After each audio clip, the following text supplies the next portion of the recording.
Hi, it's Reginald Angus Argue. I'm at the 2011 Canadian National Veterans celebration, where what we're doing is we're celebrating the Canadian at the end of the combat mission in Afghanistan. And I'm with Jason Mullis right now. You're from the Wounded Warriors.ca. Yes. Could you tell us a little bit about your organization and how you got involved with it? What we do is they support troops that are wounded from Afghanistan or even in the past. They have programs like they do the Seaways, put into the driving machines.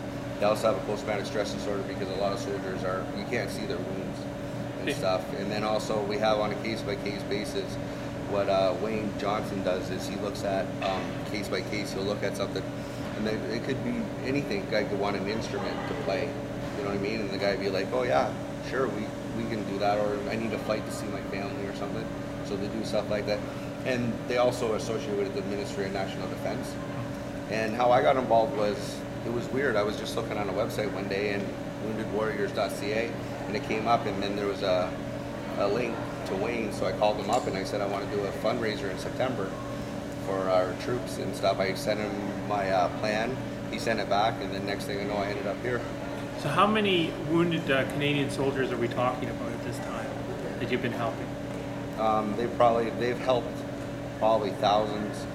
It started in 2006 because a soldier named Mike, I can't remember his last name, sorry about that, but he got a bomb went off, IED, and it shattered both of his legs.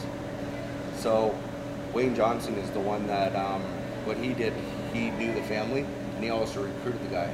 So he went over to Germany, and when he got there he found out their clothes on their back was basically what they came with. So he started care packages for the troops, and then it just kept going.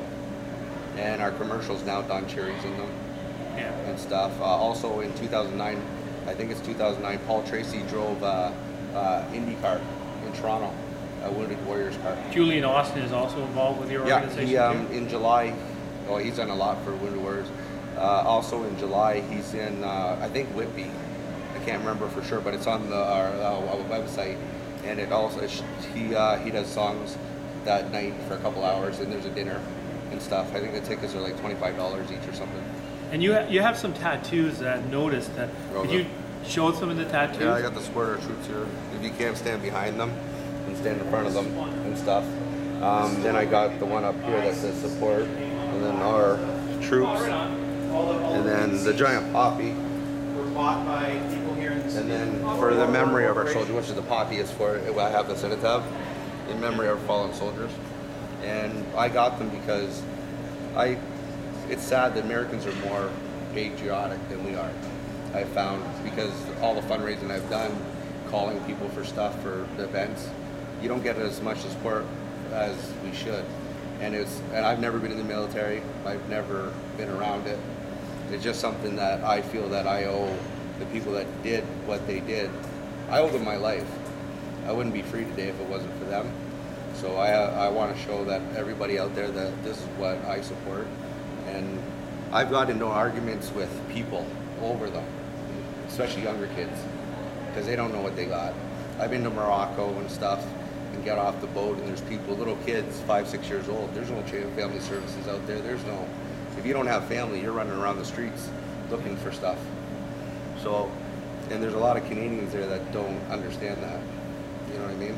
Well, what I say is, I'm a veteran. I served for almost 9 years, 86 to 95, over Iran in 1988. And what I say to people, I said, whether you're for a war or not, what should matter is the fact you support the troops.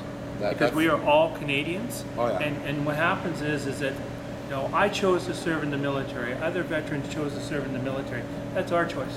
Oh yeah, you signed up. You didn't get forced to sign a paper like back in the World War II, or some were like in the States they got told to join, right? Yeah, so we don't have to draft him, so we do it by choice. Right. We do it because we love our nation, and if someone doesn't agree with us because of what we chose to do, then I say to that person, please leave Canada. And when people ask me, well, how do you support the soldiers? One, because they do it on their own, and two, they're like, do you agree with the war? I said, last night or the night before in the last week, have you went to dinner with your wife? Yeah, okay. Does your kids go to school? Do you have a son? Do you have a daughter? Oh yeah, my son goes to school, and my daughter. Okay, what if you woke up tomorrow morning and your son can go to school, but your daughter can leave the house? What do you mean? When your wife leaves, your wife can't leave the house, and if their wife's with them, I'll say, see what she's wearing right now? If you go to Afghanistan before our troops went in, she'd be dead. Yeah. That's right. And also, and he's like, what do you, really? And I'm like, yeah, they have to walk with all this stuff. They only can see through their eyes. You know the people that walk around Canada like that? He's like, yeah, that's what they all do. All girls do in their country. They can't work and stuff. And also, when we went to Afghanistan, for one, there was no schools. We have, when our troops left, 2 days ago, we have 31 now. Yeah, I will say one thing for the Canadian troops that were there. They did do tremendous, and I hope that it continues on what we were able to do when we were over there, and the Afghanistan government's able to continue on with the progress. Yeah. You know, but I want to say one thing in closing. Could you quickly leave some words for the, the troops that came home, and also for people in Vancouver and all across Canada? No, no. Okay. To the people that to our troops, and to the ones that are coming in, gone. You're all veterans. You're all heroes. And to the ones that don't think they're veterans, because I know there are a lot out there that say, oh, I never left Canada. I enlisted, but I'm not a veteran. My theory on that is it's bull.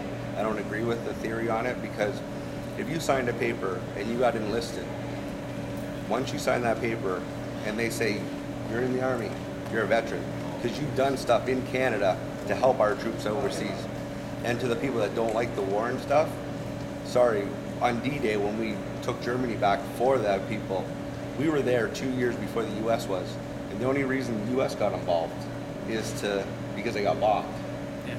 And on us fighting for people and helping, if it wasn't for our Canadian military in 1800s, we'd be American right now, because we stopped them from invading Canada. So for all the people that's ever joined the Army, they're heroes. They always will be. I owe them my life. And these tattoos will never make up for what anybody's done. He's done and stuff. Like, he's a hero to me. They all are. So if you can't respect them as people, then you don't respect your life in Canada. Well, thank you so much, there, Thanks. Jason. And then, do you want to quickly leave your website and that? www.woundedwarriors.ca. And if you want to get a hold of me, you can email me at supportourtroops@execulink.com. Well, thank you again, Jason. You're welcome.